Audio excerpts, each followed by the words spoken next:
Hello guys, welcome back on my channel cam TV. My name is Manthan Patel और आप लोग मुझे देख रहे हो कैम टीवी पे। बच्चों, मोल कॉन्सेप्ट पढ़ रहे थे और मोल कॉन्सेप्ट का सबसे इंपॉर्टेंट और अहम तीन डेफिनेशन हमने वहां पे पढ़ ली। बेसिस ऑन मास पढ़ लिया, बेसिस ऑन क्वांटिटी पढ़ ली, बेसिस ऑन वॉल्यूम पढ़ लिया, इवन स्टोक्योमेट्री के बारे में भी हमने बहुत सारी डिस्कस कर ली। क्लियर? तो उसको एक बार मैं सिर्फ यहाँ पे लिख देता हूँ कि हमने जो जो डिस्कस किया है, मोल की जो जो डेफिनेशन हमने डिस्कस की है उसके बारे में अगर हम बात कर ले, mole in the term of quantity, quantity के टर्म पे अगर हम देखते थे तो क्वांटिटी मींस क्या लिखते थे, Q divide by Avogadro number, Q divide by Avogadro number on the basis of mass, then given mass by molecular mass, given mass by molecular mass, और यहाँ पे आप वेट भी लिख सकते हो, W भी हमने लिखा था, और volume at STP, volume at STP wall divide by 22.4 litre. Clear ना? इतनी डिस्कस हमने कर ली। हमारा जो सेशन था उस सेशन के अंदर हमने ये तीन फॉर्मूला डिराइव कर दिए और तीनों तीन लेक्चर के अंदर हमने हर एक के एग्जाम्पल भी पढ़ लिए कि किस तरीके से हम डिराइव करते हैं, किस तरीके से हम इसकी कैलकुलेशन करते हैं, किस तरीके से एवोगैड्रो नंबर, क्वांटिटी, मास, मॉलिक्यूलर मास सबको फाइंड करते हैं। ठीक है? स्टोइकियोमेट्री के बारे में इंफॉर्मेशन मैंने आपको इस लेक्चर से पहले इसलिए दे दी क्योंकि इस लेक्चर के अंदर स्टोइकियोमेट्री का यूज वो थोड़ा बहुत आएगा, पर हमने जो ये टॉपिक पढ़ा था volume at STP divide by 22.4 litre, याद कीजिएगा। इसके लिंक मैंने डिस्क्रिप्शन बॉक्स के अंदर डाल दी है। जिन्होंने नहीं देखा है वो इस थर्ड लेक्चर को पहले शांति से देख लीजिएगा, उनको पता चल जाएगा। माफ कीजिए, शायद सेकंड लेक्चर में ये मैंने पढ़ाया हुआ है, थर्ड में हमने स्टोइकियोमेट्री पढ़ा था। इन शॉर्ट सारी लिंक मैं डिस्क्रिप्शन बॉक्स में डाल दूंगा, आप लोग उसको एक बार देख लीजिएगा। यहाँ पे देखिए, ये जो जब हमने पढ़ा था तब हमने एक बात की थी और इवन मैंने यहाँ पे लिखा हुआ भी है कि ये जो है ना वो बात होती है सिर्फ और सिर्फ एसटीपी कंडीशन के ऊपर। कौन सी कंडीशन के ऊपर बात हो रही है यहाँ पे? सिर्फ और सिर्फ एसटीपी पे। एसटीपी की जब बात चल रही होती है तब हम वॉल्यूम जब एसटीपी पे ले रहे होते हैं तब हम ये फॉर्मूला अप्लाई कर सकते हैं। पर मूल कॉन्सेप्ट मैंने आपको पहले भी बताया हुआ था कि मूल कॉन्सेप्ट आपके 11th के भी बहुत सारे चैप्टर के साथ कनेक्टेड रहेगा और इवन 12th के भी बहुत सारे चैप्टर के साथ कनेक्टेड रहेगा। क्लियर? तो हर वक्त ऐसा थोड़ी होगा कि हमारा जो वॉल्यूम है वो एसटीपी पे या एनटीपी पे होगा। अगर हमारा वॉल्यूम एसटीपी या एनटीपी पे ना हुआ तो हम उसको कैसे कैलकुलेट करेंगे? क्लियर ना? तो टाइटल लगाइए, हमारा आज का जो टॉपिक है, हमारा आज का जो लेक्चर है वो है कैलकुलेशन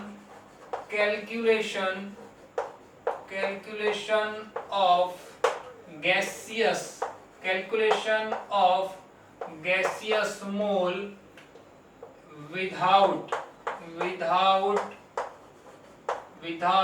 STP और NTP, विदाउट STP और NTP। क्लियर? इस बात को ध्यान दीजिए खास। जब हमारे पास STP कंडीशन होती है तो STP कंडीशन के अंदर तो हम आसानी से लिख सकते हैं। क्लियर ना? STP जब हमारे पास कंडीशन होती है तो STP कंडीशन पे तो हम ये फॉर्मूला से सीधा गिन देते हैं, पर जब हमारे पास STP की कंडीशन नहीं है तब हम उसको कैसे कैलकुलेट करेंगे उसके बारे में हमें आज डिस्कस करनी है। ठीक है? कॉन्सेप्चुअल है, थोड़ा ध्यान रखिएगा, आपको सारी बातें समझ में आ जाएगी। ठीक है? और कंसेप्ट लेक्चर के अंदर हमारा ये पांचवा लेक्चर, माफ कीजिए चौथा लेक्चर चल रहा है और इस लेक्चर के अंदर हम यहाँ पे जैसे ये लेक्चर खत्म हुआ उसके बाद पांचवें लेक्चर के अंदर हम ये चार लेक्चर के रिगार्डिंग टोटली सम्स पढ़ने वाले हैं, न्यूमेरिकल्स करने वाले हैं। ठीक है? तो इस लेक्चर पे खास ध्यान दीजिएगा और इसके डिस्क्रिप्शन बॉक्स के अंदर जो लिंक है वो वीडियो को भी एक बार देख लीजिएगा, क्योंकि फिफ्थ लेक्चर के अंदर आपको तभी पता चलेगा जब आपने इन सब के बारे में डिटेल में पढ़ा है। ठीक है? चलिए अब ध्यान दीजिए, calculation of gaseous mole without STP condition. जब हमारे पास एसटीपी कंडीशन नहीं होती तो हम उसको कैलकुलेट कैसे करेंगे? तो उसको कैलकुलेट करने के लिए जैसे बेसिस ऑन क्वांटिटी था तो हमारे पास ये फॉर्मूला था, बेसिस ऑन मास और मॉलिक्यूलर मास तब हमारे पास ये था, basis on volume at STP condition तब ये था। तो इसके लिए भी हमारे पास कोई पर्टिकुलर फॉर्मूला होना चाहिए। हाँ, तो इसके लिए भी हमारे पास फॉर्मूला होता है। वो फॉर्मूला हमारे पास है ideal gas equation. Ideal gas equation. अब जो बच्चे 12th के हैं वो ये वीडियो देख रहे हैं उनको तो पता होगा कि आइडियल गैस इक्वेशन क्या है, लेकिन 11th वाले जो अभी इनिशियल चालू कर रहे हैं उनको पता नहीं है आइडियल गैस इक्वेशन क्या है। तो आपको मैं बता दूं, states of matter, states of matter इस चैप्टर के अंदर, स्टेट्स ऑफ मैटर चैप्टर के अंदर आप पूरा डिटेल में पढ़ने वाले हो आइडियल गैस इक्वेशन क्या है उसके बारे में। ठीक है, मैं आपको यहाँ पे ओवरव्यू दे देता हूँ कि आइडियल इक्वेशन है क्या, डिराइव किस तरीके से हुआ है, उसके बारे में आपको बता देता हूँ। ठीक है, वहां पे आपको डिटेल में पढ़ना है। मैं फिर से एक बार बोल रहा हूँ, यहाँ पे मैं सिर्फ आपको ओवरव्यू दे रहा हूँ। आपको यहाँ पे सिर्फ याद रखना है कि इक्वेशन क्या है, किस तरीके से आया, उसका मैं ओवरव्यू आपको दे दूंगा, और स्टेट्स ऑफ मैटर में आपको वो डिटेल में पढ़ना है। ठीक है, वहां पे आपको पूरा समझ में आ जाएगा वो क्या है। ठीक है, आइडियल गैस इक्वेशन हमारे पास जो है वो है PV is equal to NRT, PV is equal to NRT. ये जो है वो हमारा आइडियल गैस इक्वेशन है। क्या है? आइडियल गैस इक्वेशन, जहां पे P जो है, P वो क्या है हमारा, P हमारा प्रेशर होता है। रेडी, P क्या है? प्रेशर। V आप लोग जानते हो वॉल्यूम, V क्या रहता है? वॉल्यूम। N उसके बारे में भी आप लोग जानते हो, मोल। R आपके लिए नया है, R जो है वो कहा जाता है यूनिवर्सल, यूनिवर्सल गैसियस कांस्टेंट। क्या कहा जाता है? Universal gaseous constant. T तो आप लोग जानते ही हो क्या है? टेम्परेचर। क्लियर ना? क्लियर? तो समझ लीजिए आइडियल गैस इक्वेशन का जो डिनोटेशन है वो क्या है? PV is equal to NRT formula है जो आपको मगअप कर लेना है, फिलहाल तो आपको याद हो ही गया होगा। ठीक है, PV is equal to NRT में P हमारा प्रेशर रहेगा, V रहेगा वॉल्यूम, N रहेगा मोल, R रहेगा यूनिवर्सल गैस कांस्टेंट। ये क्या है उसके बारे में मैं आपको डिस्कस करता हूं बाद में, क्योंकि ये भी बहुत इंपॉर्टेंट है हमारे लिए, ये भी बहुत काम का है। टेम्परेचर जो है T रहेगा। ठीक है ना? अब ये एक्चुअल में आया कैसे, मैं आपको सिर्फ ओवरव्यू दे देता हूं, ये किस तरीके से डिराइव हुआ है। एक्चुअल में जब आप स्टेट्स ऑफ मैटर पढ़ोगे तो वहां पे आपको 3 लॉ पढ़ने हैं, वैसे 4 है टोटल, लेकिन फिलहाल मैं बात करता हूं 3। एक है बॉयल्स लॉ, एक है चार्ल्स लॉ, एक है गैल्यूसेक लॉ, और एक है Avogadro law, Avogadro law. Clear? ये 4 लॉ आपको स्टेट्स ऑफ मैटर के अंदर डिटेल में पढ़ने हैं। कौन से लॉ है? एक है Boyle's law, then after Charles law, then after Gay Lussac law, then after Avogadro law. Clear? लेकिन ये चारों चार पढ़ने के बाद आप इस चारों चार को मर्ज करोगे, चारों चार को एक साथ कंबाइंड करोगे। मेरा जो ये चौक जहां पे घूम रहा है उसके ऊपर ध्यान दीजिएगा।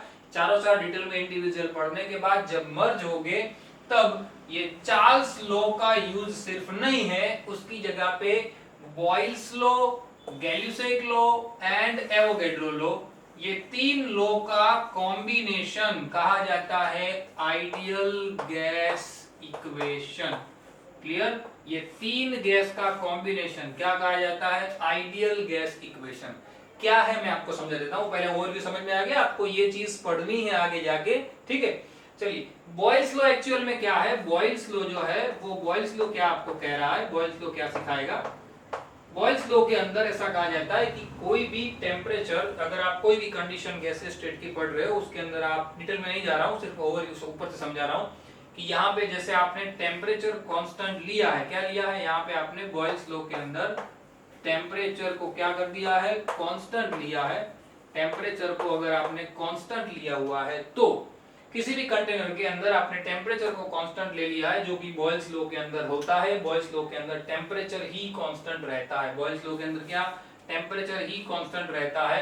तो उस वक्त जो प्रेशर होता है, प्रेशर वो उसके वॉल्यूम के साथ इनवर्सली प्रोपोर्शनल होता है। ये बॉयल का लॉ है। क्लियर? डिटेल में आप लोग आगे पढ़ोगे, फिलहाल मैं आपको बता रहा हूं बॉयल का लॉ क्या था। At a constant temperature pressure is inversely proportional to volume. क्या? एट कांस्टेंट टेम्परेचर, टेम्परेचर जो है उसको क्या कर देना है? कांस्टेंट कर देना है। Means at constant temperature pressure is inversely proportional to volume. ठीक है, देन आफ्टर आता है गैल्यूसेक लॉ। ये जो है वो गैल्यूसेक लॉ, गैल्यूसेक लॉ के अंदर आपको क्या पढ़ना है? गैल्यूसेक लॉ, जैसे यहाँ पे हमने टेम्परेचर को कांस्टेंट कर दिया है, वैसे गैल्यूसेक के अंदर हम क्या करते हैं? वॉल्यूम को, इसने वॉल्यूम को कांस्टेंट कर दिया था। क्या कर दिया था? वॉल्यूम को अगर मैं कांस्टेंट कह देता हूं, क्या? वॉल्यूम को अगर मैं कांस्टेंट कर देता हूं तो at constant volume, at constant volume the pressure, समझिएगा क्या, at constant volume the pressure. यहाँ पे देखिए ये जो PV is equal to NRT derive हुआ है ना, वो अलग अलग पार्टीशन से हुआ है, अलग अलग पार्ट से हुआ है, ठीक है। तो इस बात का ध्यान रखिएगा, ये मर्ज फॉर्म है, ये सबका मर्ज फॉर्म है। जब डिराइव होके आ जाएगा तब आपको सब कुछ क्लियर हो जाएगा। यानी गैलिलियो के अंदर, अब टॉपिक पे आते हैं, गैलिलियो लॉ के अंदर क्या, at constant volume pressure is directly proportional to temperature, is directly proportional to temperature. जितना टेम्परेचर आप बढ़ाओगे उतना प्रेशर बढ़ेगा, तो इनडायरेक्टली प्रेशर बढ़ाओगे उतना टेम्परेचर बढ़ेगा, simple. And third one is the Avogadro law, third one is the Avogadro law. Avogadro law जो है वो एवोगैड्रो लॉ क्या कहता था कि जब आप एवोगैड्रो के लॉ के अंदर एक और नई चीज ऐड हो जाती है, एक्चुअल में तीन चीजें के बारे में डिस्कस करनी है वहां पे, प्रेशर, टेम्परेचर एंड वॉल्यूम। जब एवोगैड्रो की बात आती है तब एक चीज ऐड हो जाती है, वो होता है मोल। क्या वो होता है, मोल। वहां पे मोल ऐड हो जाते हैं, ठीक है, इस बात का ध्यान रखिएगा। तो यहाँ पे एवोगैड्रो लॉ के अंदर क्या उसने बताया कि जब आप टेम्परेचर और टेम्परेचर को तो कांस्टेंट रखना ही है, पर साथ ही साथ में टेम्परेचर के साथ साथ अगर आप वॉल्यूम को भी कांस्टेंट कर देते हो, क्या कर देते हो, टेम्परेचर के साथ साथ अगर आप वॉल्यूम को भी कांस्टेंट कर देते हो, समझिए क्या, टेम्परेचर के साथ साथ अगर आप वॉल्यूम को भी कांस्टेंट कर देते हो, तो उस वक्त जो प्रेशर होता है वो प्रेशर उसके मोल के साथ, वो जो कंटेनर लिया है वो कंटेनर के अंदर जो मोल प्रेजेंट है वो मोल के साथ क्या रहता है, डायरेक्टली प्रोपोर्शनल रहता है। रेडी, ये तीन लॉ जो है, ये तीन लॉ का कॉम्बिनेशन होके फिर बना हुआ है क्या, हमारा ये आइडियल गैस इक्वेशन। क्या बना हुआ है, ये आइडियल गैस इक्वेशन, ठीक है। जैसे कि आप रजिस्टिविटी पढ़े थे ना फिजिक्स के अंदर, रजिस्टिविटी आ गया। देखिए मैं आपको सिर्फ समझा रहा हूं, रजिस्टिविटी में हमने क्या पढ़ा था, आर, माफ कीजिए, रजिस्टर जो था capital R is directly proportional to length of conductor and R is inversely proportional to cross section area.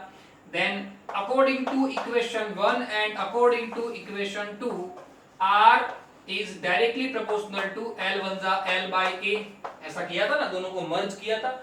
वैसे हमें यहाँ पे तीनों को मर्ज करना है, क्योंकि एक साइड तो देखिए प्रेशर ही है, एक साइड तो प्रेशर ही है ना, एक साइड क्या है, प्रेशर ही है। तो मैं यहीं पे उसको मर्ज कर देता हूं, आप लोग जरा समझ लीजिए किस तरीके से मर्ज किया कर रहा हूं मैं। Pressure is directly proportional to, समझिएगा V तो डिवाइड में है, लेकिन ऊपर कौन है, T और M दोनों ऊपर है और साथ में 1 भी है, तो क्या आएगा, pressure is directly proportional to T into N and T divide by V, ऐसा हो जाएगा। P is directly proportional to NT by V हो जाएगा कि नहीं, P यहाँ पे आ जाएगा ना।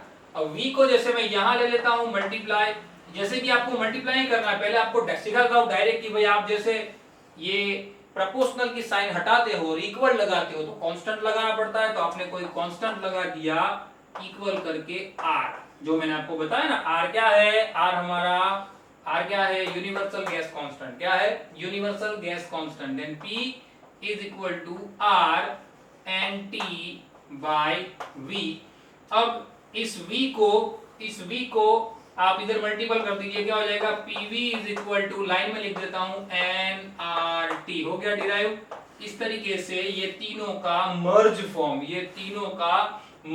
तीनों का कंबाइंड फॉर्म क्या कहा जाता है, आइडियल गैस इक्वेशन। क्या कहा जाता है, आइडियल गैस इक्वेशन। तो ध्यान रखिए, एक्चुअल में ये तो डिटेल में पढ़ना ही है आपको, कोई इतनी बड़ी बात नहीं है, आप आगे जाओगे तब ये पढ़ना ही है आपको। फिलहाल तो आपको याद ही रखना है कि PV is equal to nRT एक आइडियल गैस इक्वेशन है, और आइडियल गैस इक्वेशन के अंदर हमें ये सारी बातों को ध्यान में देना है, ठीक है। मैंने आपको ओवरव्यू दे दिया। देखिए ये तो उसका मेन वर्जन है, इस तरीके से हम उसको दिखा सकते हैं। मैं आपको एक और मेथड भी सिखाता हूँ, ये क्यों इस तरीके से डिराइव हुआ है, सिर्फ जानकारी के लिए, लेकिन सीखना जरूरी है, क्योंकि अगर क्वेश्चन आ जाए तो आप डेटा आइडेंटिफाई कर पाओ, ठीक है ना। तो फटाफट से पहले स्क्रीनशॉट ले लो, उसके बाद में सिखाता हूँ। स्क्रीनशॉट ले लीजिए पहले। चलिए बच्चों आगे बढ़ते हैं। तीन फॉर्मूला मैंने यहाँ पे रखे हैं, इसलिए आपको सिर्फ समझाना है। एक कंटेनर का एग्जांपल लेके मैं आपको समझाता हूँ, ये तीन किस तरीके से डिराइव हुए एक्चुअल के अंदर। जैसे कि भाई मेरे पास एक कंटेनर है, क्लियर। अब आप भूल जाइए कि भाई वो लॉ है जो बॉयल ने दिए थे, जो भी था, हालांकि आप स्टेट्स ऑफ मैटर पढ़े नहीं हो 11th वाले, तो उनको पता नहीं होगा। तो हमने एक कंटेनर ले लिया, क्लियर। डेटा को आइडेंटिफाई कैसे करोगे वो आप जान लीजिए। हमने एक कंटेनर ले लिया, कंटेनर के अंदर हमने एक प्रॉपर अमाउंट के अंदर हमने क्या भर दिया है, कुछ वॉल्यूम भर दिया है, कोई भी लिक्विड भर दिया फॉर एन एग्जांपल, क्लियर। और उस कंटेनर के अंदर हमने शुरुआत में टेम्परेचर क्या कर दिया, कांस्टेंट कर दिया। क्या कर दिया, टेम्परेचर क्या कर दिया मैंने, देखिएगा क्या कर दिया है मैंने, टेम्परेचर को मैंने कांस्टेंट कर दिया है। और पिस्टन, एक पिस्टन यहाँ पे मैं लगा देता हूँ, वो पिस्टन की मदद से एक पिस्टन यहाँ पे जैसे मैंने लगा दिया, रेडी। ये जो पिस्टन है आप लोग जानते हो पिस्टन का क्या काम होता है। ये पिस्टन क्या करेगा, ऊपर से मैं क्या करता हूँ, उसके ऊपर प्रेशर अप्लाई करता हूँ। क्या करता हूँ, प्रेशर। यहाँ से देखिए मैं क्या कर रहा हूँ, प्रेशर अप्लाई कर रहा हूँ, बराबर।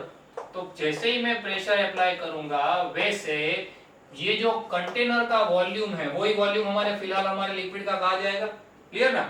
यानी क्या होगा, ये जो प्रेशर जैसे जैसे मैं बढ़ाऊंगा वैसे वैसे ये वॉल्यूम क्या हो जाएगा, कम हो जाएगा। देखिए एक टाइम ऐसा आएगा जब मेरा ये पिस्टन है वो यहाँ नीचे आ गया।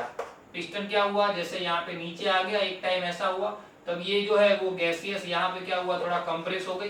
कंप्रेस हो गई ना, मतलब वॉल्यूम क्या हो गया, थोड़ा सा कम हो गया, डिक्रीज हुआ ना। मतलब क्या हुआ, मैंने प्रेशर बढ़ाया तो सामने मेरा वॉल्यूम क्या हुआ, कम हुआ। मैंने प्रेशर बढ़ाया तो वॉल्यूम क्या हुआ, कम हुआ। मतलब दोनों इनवर्सली चल रहे हैं, सीधी बात है, दिख रहा है ना। प्रेशर बढ़ाओ तो वॉल्यूम क्या हो रहा है, कम हो रहा है। मतलब कि pressure is inversely proportional to volume. देखिए पहला तो यहां से ही कंटेनर के एग्जांपल से समझ में आ गया ना डायरेक्ट। प्रेशर बढ़ाओ वॉल्यूम कम होगा क्योंकि इनवर्स चल रहे हैं। यही एग्जांपल हम दूसरे वाले में लेते हैं कि भाई उसके अंदर गैलिसेक ने क्या किया था, यही चीज। जैसे कि ये मैंने कंटेनर मैंने वापस ले लिया, क्लियर। इस कंटेनर के अंदर मैंने कुछ अमाउंट के अंदर वॉल्यूम भर दिया है, ठीक है, कुछ वॉल्यूम प्रॉपर भर दिया। लेकिन यहाँ पे मैंने क्या किया है, इसके अंदर मैंने क्या कर दिया है, यहाँ पे जैसे मैंने टेम्परेचर कांस्टेंट किया था वैसे यहाँ पे मैं क्या करूंगा, यहाँ पे मैं कर देता हूँ वॉल्यूम। यहाँ पे मैं क्या कर देता हूँ, वॉल्यूम को कांस्टेंट करता हूँ। वॉल्यूम कांस्टेंट हो गया मतलब ये कंटेनर हो गया पैक। क्या हो गया, पैक। अब इस कंटेनर के वॉल्यूम को हम कुछ भी कर सकते नहीं है क्योंकि वॉल्यूम तो कांस्टेंट हो गया। देखिए जैसे यहाँ पे टेम्परेचर, यहाँ पे देखिए जैसे कि टेम्परेचर कांस्टेंट हो गया था वैसे यहाँ पे कौन कांस्टेंट हो जाएगा, वॉल्यूम कांस्टेंट हो जाएगा। अगर यहाँ पे समझिएगा, अगर यहाँ पे वॉल्यूम कांस्टेंट हो जा रहा है, समझिए क्या, अगर यहाँ पे वॉल्यूम कांस्टेंट हो जा रहा है तो देखिएगा वॉल्यूम कांस्टेंट हो गया तो हमारा जो प्रेशर, हम प्रेशर दे रहे, जैसे कि मैंने प्रेशर की बात थोड़ी आपको सीधा समझता हूं। जैसे यहाँ पे मैंने बर्नसेन बर्नर की मदद से टेम्परेचर देना चालू किया, क्या किया, टेम्परेचर में बढ़ाने लगा। टी क्या करने लगा, मैं बढ़ाने लगा। टेम्परेचर मैंने देना चालू किया तो अंदर के पार्टिकल का जो प्रेशर है ऑब्वियसली बढ़ेगा, सीधी बात है ना। रैंडम मोशन में भागने लगेंगे तो प्रेशर बढ़ेगा उनका। यानी कि यहाँ पे भी क्या बात बनी, मैंने जितना टेम्परेचर दिया, मैंने जितना टेम्परेचर बढ़ाया, टेम्परेचर मैंने जितना बढ़ाया उतना प्रेशर क्या हुआ, बढ़ा कि नहीं। जितना मैंने टेम्परेचर बढ़ाया उतना ही सामने प्रेशर बढ़ा, यानी कि temperature directly proportional to pressure हुआ। तो अगर temperature directly proportional to pressure है तो आप उल्टा भी तो लिख सकते हो कि भाई प्रेशर भी टेम्परेचर के साथ डायरेक्टली प्रोपोर्शनल है। तो देखिए दूसरा फॉर्मूला डिराइव हो गया, P is directly proportional to T।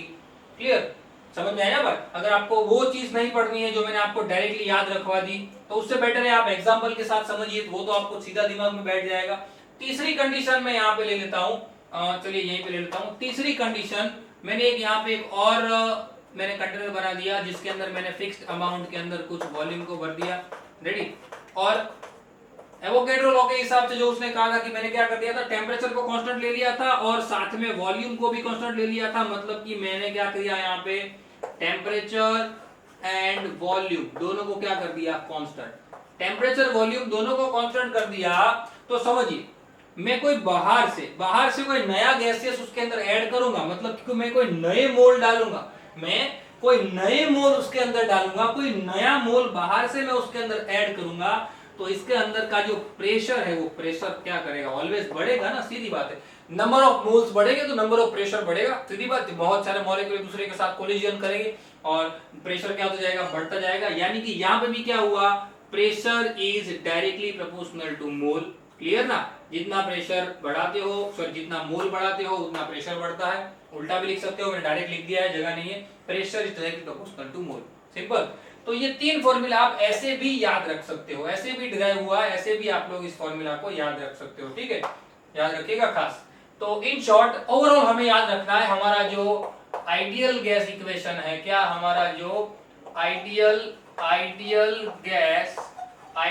Gas equation जो हमारा है वो क्या आपको याद रखना है? Ideal gas equation PV is equal to nRT। क्या है? PV is equal to nRT। Ready? अब उसके अंदर मैंने आपको बता तो दिया था कि प्रेशर वगैरह, ये P प्रेशर है, वॉल्यूम है, N मोल है, R है यूनिवर्सल कांस्टेंट।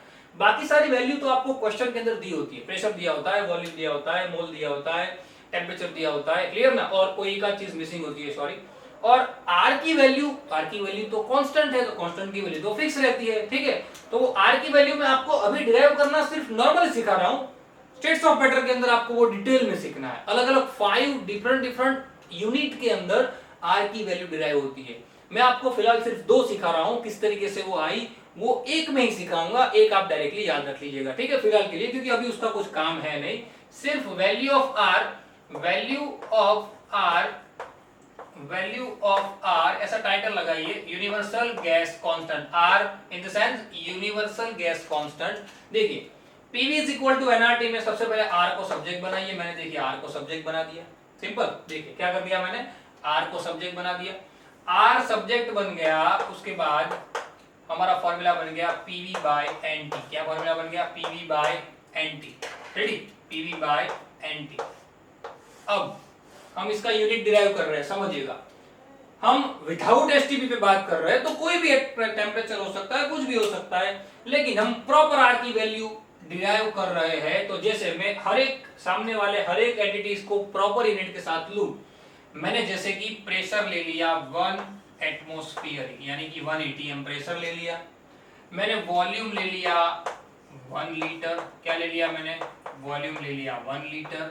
मतलब कि अप्रोक्स बोल रहा हूं, हम चलो नंबर्स नहीं लेते, सिर्फ आप यूनिट याद रखो तो भी बहुत है। प्रेशर मैंने ले लिया एटमॉस्फेरिक के अंदर, वॉल्यूम ले लिया सामने लीटर में, ये तो मोल है, वो तो रहेगा ही, और टेम्परेचर का तो आप ऑलवेज एक ही यूनिट लोगे, केल्विन। क्लियर? तो R की वैल्यू एटमॉस्फेरिक लीटर पर मोल केल्विन, एटमॉस्फेरिक लीटर पर मोल केल्विन में क्या डिराइव होती है? एटमॉस्फेरिक इनटू लीटर पर मोल केल्विन के अंदर क्या उसकी वैल्यू डिराइव होती है? तो जब आप वो सारी वैल्यू उसके अंदर पुट करते हो, फिलहाल आपको वो याद ही, डायरेक्ट वैल्यू ही याद रख लेनी है। कैसे कैलकुलेशन आई वो याद रखने की जरूरत नहीं। मैंने आपको यूनिट इसलिए सिखाया क्योंकि यूनिट आपको प्रॉपर लिखना होता है, इसलिए, ठीक है। तो वो R की वैल्यू इस यूनिट के अंदर, R की वैल्यू इस यूनिट के अंदर समझिएगा, क्या R की वैल्यू एटमॉस्फेरिक लीटर पर मोल केल्विन के अंदर मिलती है 0.082। क्या? 0.082 ATM, यही यूनिट आपका है, ATM इंटू लीटर पर मोल केल्विन, ATM लीटर पर मोल केल्विन, ये यूनिट के अंदर R की वैल्यू ये आपको याद रखनी है। क्लियर? ये आपको याद रख लेनी है, आपको एग्जाम के अंदर दी हो या ना दी हो, ब्रैकेट में आप लोग याद रखोगे। टोटल 5 वैल्यू है, उसमें से एक आपको ये याद रखनी है और एक याद रखनी है ये R की वैल्यू, वो है 8.314। कैसे डिराइव हुई? स्टेट्स ऑफ मैटर में सीखना ही है। जब एटमॉस्फेरिक, मैं आपको सिर्फ ओवरव्यू देता हूं, एटमॉस्फेरिक को कन्वर्ट कर देते हैं पास्कल के अंदर, लीटर कन्वर्ट हो जाता है मीटर क्यूब के अंदर, और उसकी वैल्यू, क्योंकि मोल और केल्विन तो चेंज नहीं हो सकते, वो तो वही रहते हैं, इन दोनों की वैल्यू की हम प्रॉपर जब उसके अंदर इंप्लीमेंट करते हैं, दोनों की वैल्यू वहां पे डालते हैं, तो वो बन जाता है जूल पर मोल केल्विन। क्या बन जाता है? जूल पर मोल केल्विन, यानी कि जूल पर मोल केल्विन यूनिट के अंदर R की वैल्यू क्या निकल के आई? देखिए 8.314। क्या? 8.314 R की वैल्यू एटमॉस्फेरिक लीटर पर मोल केल्विन में आपको ये याद रखनी है। फिलहाल के लिए तो आप मगअप ही कर लीजिए, फिलहाल के लिए तो आप ये वैल्यू मगअप कर लीजिए, याद ही रख लीजिए। R की वैल्यू ये किसके अंदर? एटमॉस्फेरिक लीटर पर मोल केल्विन के अंदर, और जूल पर मोल केल्विन के अंदर आप वैल्यू याद रख लीजिए R की 8.314। क्या? 8.314। इससे भी ज्यादा आपको और 3 वैल्यू याद रखनी है, जो कि आगे जाके पढ़ना है। फिलहाल इस 2 वैल्यू का हम यूज करने वाले हैं। ठीक है, ध्यान रखिएगा खास। जब हमारी हम ये सारी बातें कब कर रहे हैं, हम आर की ये जो आइडियल गैस इक्वेशन कब यूज करने वाले हैं, जब हमारी एसटीपी या एनटीपी कंडीशन नहीं होती है। एसटीपी और एनटीपी होती है तब तो हम सीधा यही फॉर्मूला का यूज करते हैं और सीधी वैल्यू ला देते हैं। पर जब हमारे पास एसटीपी या एनटीपी की वैल्यू नहीं होती है, एसटीपी कंडीशन नहीं होती है, तब हम किसका यूज करते हैं, आइडियल गैस इक्वेशन का। क्लियर, समझ में आ गई बात। आज का हमारा जो टॉपिक था, इस टॉपिक के अंदर यही हमारा कंसेप्ट है। ठीक है, एक सम मैं आपको गिनवा देता हूं इसके अंदर, तो सारा क्लियर हो जाएगा किस तरीके से इसको कैलकुलेट करना है। बहुत इजी है। देखिए, मैंने टर्म बाय टर्म आपको इसलिए पढ़ा है, एक्चुअल में ये सारी बातें एक ही लेक्चर के अंदर हो जाती है। एक लेक्चर के अंदर दो पार्टीशन, दूसरे में तीसरे, पर इसको मैंने बाइफरकेशन करके हर एक के अलग अलग न्यूमेरिकल इसलिए करवाया क्योंकि आपको पूरा डिटेल से पता चले, पहले से पता चले। ठीक है, पहले लेक्चर से लेके अब तक ये फोर्थ लेक्चर के अंदर भी ये बातें डिटेल में इसीलिए पढ़ाई गई है। रेडी, याद रखिएगा, क्योंकि फिफ्थ लेक्चर के अंदर बहुत डीप पे न्यूमेरिकल पढ़ने हैं। तो इसका मैं एक न्यूमेरिकल आपको करवा देता हूं, लेकिन इसका स्क्रीनशॉट पहले ले लीजिए फटाफट से, इसके बाद मैं आपको करवा देता हूं। ले लीजिए स्क्रीनशॉट। चलिए बच्चों, एक न्यूमेरिकल आपको पढ़ा देता हूं, आपको न्यूमेरिकल समझ में आ जाएगा। उससे पहले देख लीजिए, देखिए हमने ये तीन फार्मूला ले रखे थे, उसके साथ एक और फार्मूला ऐड हो गया। कौन सा फार्मूला ऐड हो गया, PV = nRT, एक और फार्मूला ऐड हो गया इसके साथ। ये जो है वो एसटीपी कंडीशन पे है, ये जो है वो एसटीपी कंडीशन नहीं है तब। क्लियर ना, मींस ये जो है वो विदाउट एसटीपी कंडीशन है। क्लियर ना, जब एसटीपी कंडीशन हमारे पास नहीं होती तब हम इसका यूज करते हैं, जब हमारे पास एसटीपी कंडीशन नहीं होती तब। क्लियर, मतलब कि हमने मोल के चार फार्मूला डिराइव कर दिए अब तक, क्वांटिटी बेस्ड, मास बेस्ड, एसटीपी कंडीशन पे वॉल्यूम, और एसटीपी कंडीशन ना हो, विदाउट एसटीपी कंडीशन हो तब वॉल्यूम। क्लियर, अब इसका एक एग्जांपल लेते हैं। इसके तो हर एक एग्जांपल हमने हर एक पर्टिकुलर लेक्चर में सीखे हैं। इसके अंदर जो एग्जांपल है वो मैं आपको एग्जांपल बताता हूं। जैसे कि आपको बताया जाता है कि भाई कैलकुलेट करो अमोनिया के मोल, अमोनिया जैसे कि है। क्लियर, अमोनिया के आप मोल कैलकुलेट कीजिए, मोल अमोनिया के कैलकुलेट करने हैं। जब आपको टेम्परेचर बता दिया गया है, for an example 500 kelvin temperature आपको बता दिया गया है। क्लियर, देन आफ्टर आपको प्रेशर बता दिया गया है, जैसे कि 2 atm प्रेशर बता दिया गया है, आपको टेम्परेचर 500 केल्विन दे दिया गया, प्रेशर 2 एटमॉस्फेरिक दे दिया गया, और कहा गया कि अमोनिया का मोल कैलकुलेट करो, और साथ में वॉल्यूम दे दिया गया, फॉर एन एग्जांपल 44.8 लीटर। चलिए, इतना डेटा आपको दे दिया गया क्वेश्चन के अंदर। रेडी, तो सबसे पहले तो क्वेश्चन को देख के आपको पता चल जाना चाहिए कि भाई यहाँ पे 2 atm प्रेशर है। कितना प्रेशर है यहाँ पे, 2 atm प्रेशर है ना। तो अगर 2 atm प्रेशर यहाँ पे है तो ये एसटीपी वाली कंडीशन नहीं हो सकती। एसटीपी पे प्रेशर 1 एटमॉस्फेरिक होता है। दूसरा, यहाँ पे 500 केल्विन टेम्परेचर है, मतलब कि यही है आज का टॉपिक का मेन एम, यही है कि इसके सम, यानी कि विदाउट एसटीपी कंडीशन के सम देख के आपको पता चल जाना चाहिए कि कब आप यूज करोगे ये वाला फॉर्मूला और कब यूज करोगे ये वाला फॉर्मूला। मींस एसटीपी कंडीशन जब हो तब ये यूज करेंगे, लेकिन एसटीपी कौन सी कंडीशन, तो यहाँ पे पता चल जाता है। देखिए, एसटीपी नहीं है, 2 एटमॉस्फेरिक एसटीपी होता ही नहीं है, 500 केल्विन एसटीपी नहीं होता है। क्लियर ना, तो ये कंडीशन के अंदर हम यूज करेंगे कौन सा फॉर्मूला, हमारा जो आइडियल गैस इक्वेशन है वो कौन सा फॉर्मूला, आइडियल गैस इक्वेशन जो हमारा है उसका हम यूज करेंगे। क्या है हमारे पास formula, PV = nRT, PV = nRT। Clear, ये सारी बातें हमें बताई दी गई है, और उसके अंदर हमें सिर्फ वैल्यू पुट करनी है, मोल कैलकुलेट करने। क्या करने हैं हमें, कैलकुलेट, मोल कैलकुलेट करने हैं। किसके, अमोनिया के। किसके, अमोनिया के। अमोनिया के मोल कैलकुलेट करने हैं। तो mole of ammonia = pressure for ammonia. Clear, अब वो लिखने रहा हूं, आपको सीधा समझ में आ जाना चाहिए कि अमोनिया के लिए सारी बातें हो रही है। क्लियर, मोल कैलकुलेट करना है, then pressure into volume divide by R into T। Simple ना, हमने सिर्फ n को क्या कर दिया, सब्जेक्ट बना दिया। रेडी, वैल्यू पुट कर देते हैं उसके अंदर। चलिए, PV = nRT के अंदर, सॉरी n = PV/RT के अंदर प्रेशर कितना बता दिया गया हमें, 2 एटमॉस्फेरिक। देन आफ्टर वॉल्यूम कितना बता दिया गया है हमें, 44.8 लीटर। देन आफ्टर R की वैल्यू कितनी है हमारे पास, R की वैल्यू, यस R की वैल्यू मैंने आपको याद रखवाई थी। ये जो कंडीशन है उसके लिए आप तो फिलहाल याद रखोगे R की वैल्यू 0.082। क्लियर, एटमॉस्फेरिक की बात है इसलिए। अगर ये प्रेशर पास्कल में दिया होता तो हम दूसरा वाला एग्जांपल लेते। क्लियर, यहाँ पे प्रेशर एटमॉस्फेरिक में दिया है तो हम क्योंकि इसका यूनिट क्या था, याद कीजिए, एटीएम लीटर पर मोल केल्विन था ना, एटीएम लीटर पर मोल केल्विन, इसलिए हम ये फॉर्मूला यूज करेंगे। तो आर की वैल्यू 0.082 लेंगे। Clear, into divide by T, temperature कितना दिया गया है, 500 केल्विन टेंपरेचर दिया गया है।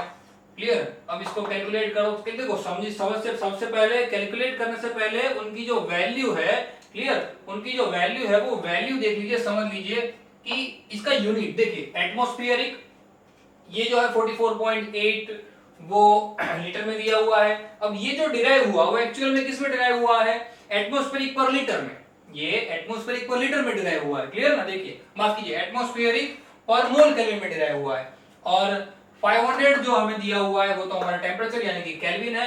तो सारे यूनिट एक दूसरे के साथ क्या हो जाएंगे, उड़ जाएंगे, यानी कि हमें सीधा क्या मिलेगा, सिर्फ मोल। क्या मिलेगा, इसका यूनिट जो मिलेगा ना वो मोल ही मिलेगा। और हम वही तो ढूंढ रहे हैं, ना, हम क्या ढूंढ रहे हैं, मोल ऑफ अमोनिया ढूंढ रहे हैं। क्लियर, तो फिर हमें मिलेगा क्या, मोल, आंसर मोल ही मिलने वाला है। सीधी बात हो गई, मर्ज हो गया ना सीधा। चलिए इसको कैलकुलेट कर देते हैं। जैसे कि हम इसको 44.8 को हटा के नीचे 10 कर देंगे, यहाँ पे 1000, दो दो जीरो उड़ जाएंगे, दो जीरो यहाँ से उड़ जाएंगे, 2 से डिवाइड कर देंगे, आंसर निकल के आ जाएगा 218 something divide by 100 means 2.18 approximately. आप लोग कैलकुलेट कर दीजिएगा, अप्रोक्सीमेटली 2.18 आंसर निकल के आ रहा है। क्लियर ना, तो ये क्या हो गया, हमारे मोल की वैल्यू हो गई। क्या होगा, ये हमारा हो गया मोल ऑफ अमोनिया। क्या हो गया, मोल ऑफ अमोनिया। देखिए ये तो ऐसी बात हुई कि मैंने आपको डायरेक्टली बताया, ये डेटा क्वेश्चन के अंदर डेटा दिया जाए तो आप आइडेंटिफाई करना, इसके मैंने राउंड किए 2।